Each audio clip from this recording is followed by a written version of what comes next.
Hello everyone, it's Shel C from PaperOcotilloStudio, and today I'm sharing with you the final of the year of this seasonal postcard swap collaboration I've been doing with Bea Grob, Linda Israel, and Lena Holstrom. We've been making backgrounds, sending them postcard size 4x6, sending them to each other in Switzerland, Finland, and the United States, and then we've been completing what we received by doing whatever we want with them, and then making a video that comes out on the beginning of each season. This is the winter one, so this is the last one of the year. I will put links in the iCard up above there where you can click on the eye to show you the other seasons, or else at the end of the video in the final screen of the video, so that you can see the other seasons of this year-long collab. It's been really fun, and I had a great time doing it. The first thing that I'm showing you here is how I made my postcards that I sent to the other 3 participants so they could use them in their videos. Of course, their videos are linked in the description box below so that you can click on each of them and watch what they did with the postcards that they received. This is a piece of watercolor paper. I knew I needed to have 4 by 6 pieces, so I made sure that it was 12 by 8 so that I could cut it into quarters. Then it's 140-pound watercolor paper, which is a nice heavy paper.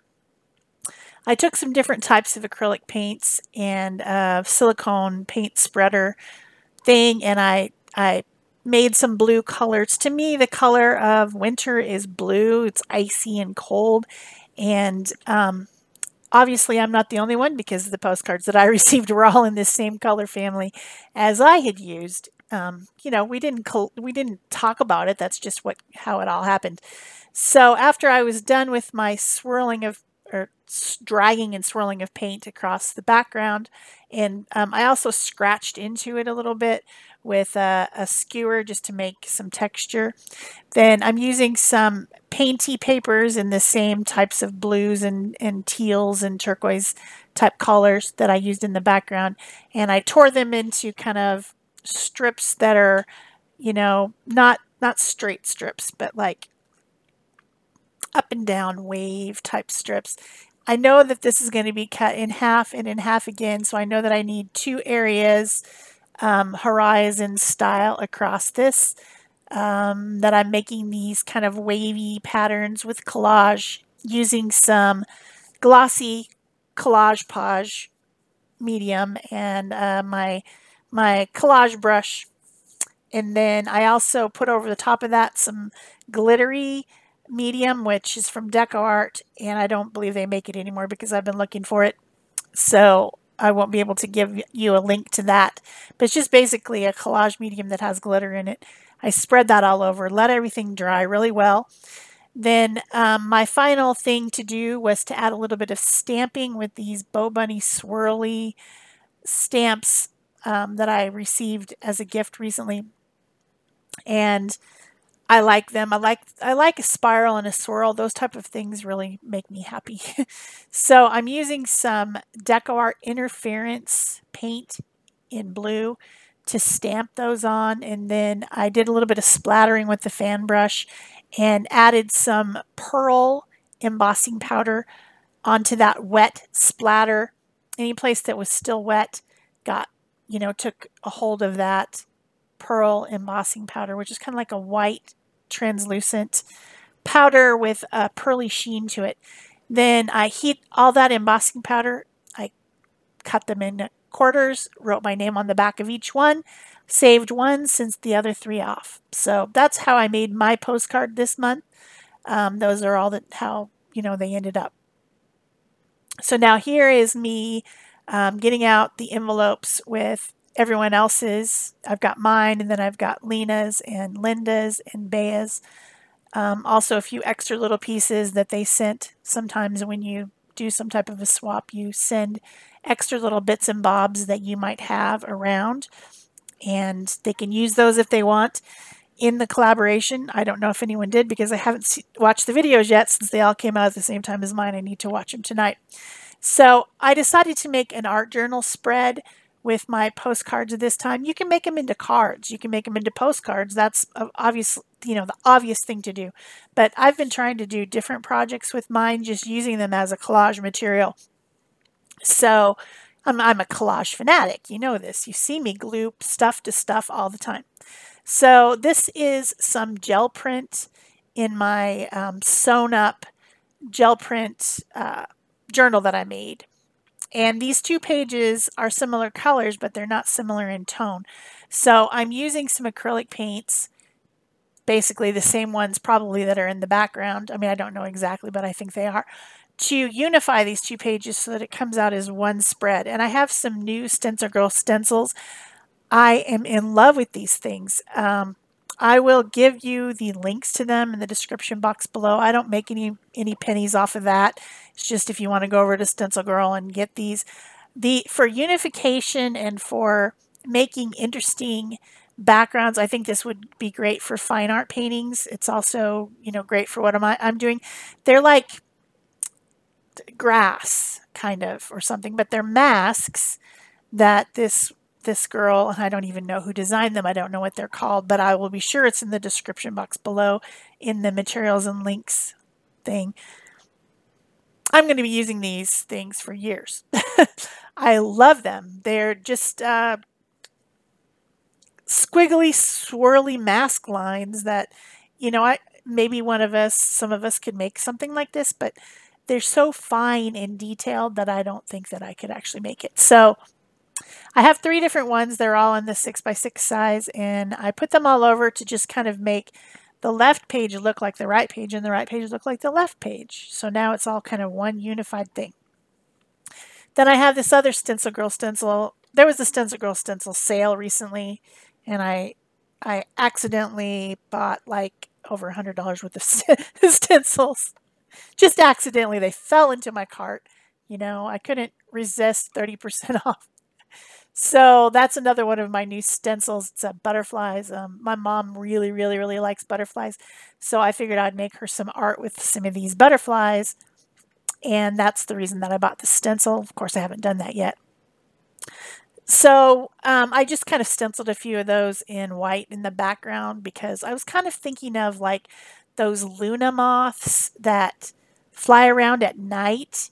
And the one shape reminded me of those moths, and so I thought I would make a page using those moths. That's my idea. So for the postcard that I made, I decided to make a horizon line because I have one other stencil I want to use still, that's some trees, just kind of to fill out my background. And of course, like I said earlier, mine's on watercolor paper. Watercolor paper is not a good collage paper. It doesn't want to lay down. It's hard to stick down. So I ended up using some Aleene's tacky glue to glue on my horizon line. I tore it into like kind of bumpy strips, and this was not, postcards aren't the best thing for collage. Let's just say that. Some of the other postcards that I received were heavy paper too. I was able to work with it, but usually I like thinner papers to work with collage. But these papers were fun, and interestingly, all the colors were very similar from everyone. One came from Switzerland, one came from Finland, one came from United States over in Oklahoma, and I think it's Oklahoma. I'm pretty sure it's Oklahoma. Anyway, distracted. Okay. But yet they were also similar in color. A lot of them had some glittery stuff on them, which the one that I made had glittery stuff on it. They were the same blues and teals, and I guess that no matter where you live or whatever, we still all think of winter as being blues and teals and turquoises. Those are the cool, cold colors of winter, and I found that very interesting. I did end up using one little piece of this extra piece that Linda sent in her envelope because I didn't think I would have enough with the 3 postcards to make all my moths or butterflies. So I had to do one wing out of that. But it was similar in color anyway, so it doesn't really matter. So I took that same stencil and I stenciled different wings on different ones. I stenciled some on the same. I stenciled the bodies separately, and then for the smallest one, I stenciled in blue. That's Lapis blue from Dina Wakley acrylic paint. I was using my stencil brushes, which are really just makeup brushes that I bought. I think that they work really well with fine line things, and then I use my artist sponges when I'm doing a bigger, a larger area.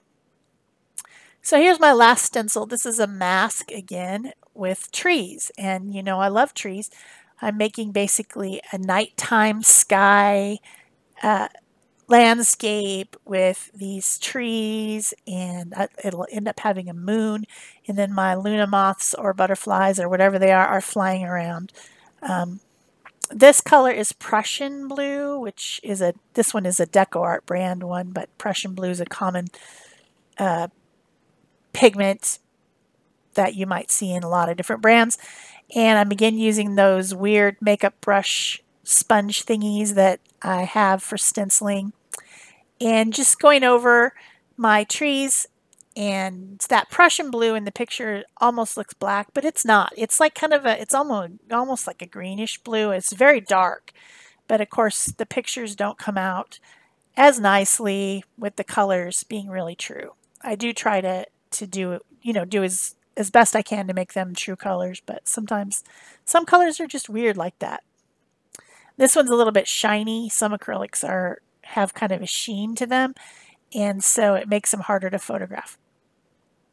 So there's my trees in my background, and I've got my foreground with like some icy, bumpy ground, and then I've got my different moths that one of them is obviously a butterfly. The other one looks more like a moth. The other two look more like moths. One of them is definitely a butterfly, but I don't really care. That's not the point.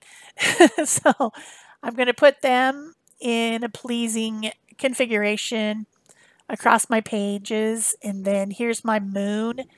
That's just some leftover titanium white acrylic paint. I'm painting it on with a brush, and then I'm going to take rag and rub it back a little bit so that you can see the interesting patterns underneath coming through, so that it's more like when you look at the moon, it's got all those shapes on it where the craters are or whatever. So then I start collaging everything on. I've got some Liquitex matte gel medium. This is a heavier glue. For some things I did again use Aleene's tacky glue. I did on the ground because it was such heavy paper. And this one side, the right side of this wing, is heavy paper, but the left side is light paper. So even though they look very similar, they were two different pieces of paper from two different people. Different weights. The one on the left has some text in it because it was originally like a dictionary page or something, or a page from a book. So I continue to collage all these on like you do. I made the bodies be separate with the hopes that they would be dramatically different in color, but they're really not. It's just amazing how similar in color all these postcards were this month. They were just very similar. That really has the first time that's happened. I mean, we've all had similar-ish colors, summer, spring, fall. We do have colors in our mind, but in the case of these postcards, they were the same, almost exactly. So yeah, that was interesting. For this darker one, I ran around the outside of it and made like kind of a glowing area so that it would stand out more. I didn't do that with the other two. And then I started to, I stenciled on the word transform. You know how butterflies and moths start in a cocoon and then they move to they start as a caterpillar, then they move to a cocoon, and then they move to a flying creature. I find that fascinating. I think that we all should think about that concept of how we've changed, how we continue to change, We started out as babies. We grew into children. We learned some stuff. Then we learned some more stuff. We became old people. Constant change is the only thing you can count on. Everything changes all the time. And either we learn to adapt to that or we get stuck in one era. Some things people do get stuck. Like you might still be listening to the music you listened to in high school because that's what you like and that's what you don't want to change. You just don't want to change. Or some other people continue to explore the things that come out. So I don't know. I'm not sure at what point we start to just look backwards instead of forwards. I notice with more elderly people, they're always remembering the things that happened in the past and not really changing anymore. So there is some point where you stop transforming. But I don't know. Learning and growing and changing is what it's all about, I think. So if you never stop doing that, then you'll live your life with lots of input and interesting things the whole time. So I got out my Posca pens. I got out a white Posca pen. This is the fine tip. And I'm going over, like when you're using a stencil, the stencil has to be cut out. So it has to have a lot of little connector pieces. And sometimes you don't want that look, that connector piece look. So you can always go over your stencil designs like this word and mark out the connector areas where there aren't any paint. And that's what I was doing. I also cut little pieces out from the different scraps left over from the postcards and glued them over my creatures, my flying creatures, to make more interest, spotty areas, darker and lighter areas. You could also do that with paint, but I did it by cutting out some more little pieces. It's particularly dramatic on the one on the right and the one on the upper left. The one in the lower left, the colors, the pieces that I used weren't really that much different than the background. So I'm, of course, using the Posca pens. I do eventually get out a blue Posca pen as well from the set, fine tip, and I use it on the upper left because the white wasn't really going to help over there. So I also add some dots in some traced areas and, colored in areas and things like that, just to make my flying creatures stand out from the background more so that they don't just blend into the background. I didn't add any shadows or highlights in the background at all. I just left it like it was. And I only added detailing to my foreground pieces so that they would stand out more from the background. Because it is a very monochromatic page. It's very similar in color all the way across. But you still want your focal images to come out a little bit and be seen. So I hope you've enjoyed this video. I hope you've enjoyed this collaboration for those of you who've been following along for the entire year. I'll probably be doing some sort of collaboration in the upcoming year, but it won't be this exact thing. This one is ending with this video. So I don't know. On January 1st, I'll tell you what's upcoming for the next year and what type of things I'm going to be doing for my channel and what changes will be made, all that type of stuff. But for now, this is the last one for this collaboration. If you've enjoyed this video, don't forget to leave it a thumbs up. You can leave me a comment or question below. That always helps my channel. I'll be sure to answer you within probably the same day, maybe the next day, but you never know. And of course, share this if you want to, pin it to your Pinterest board. Subscribe if you haven't already and turn on your notifications so that you know when there's a new fresh video coming out. And also, yeah, butterflies, transformation. That's what this page is about. I guess I did trace around the letters with the blue as well to try to get them to stand out a little bit more. They were still blending in a little bit too much. But all those little details help your composition come together a little bit more.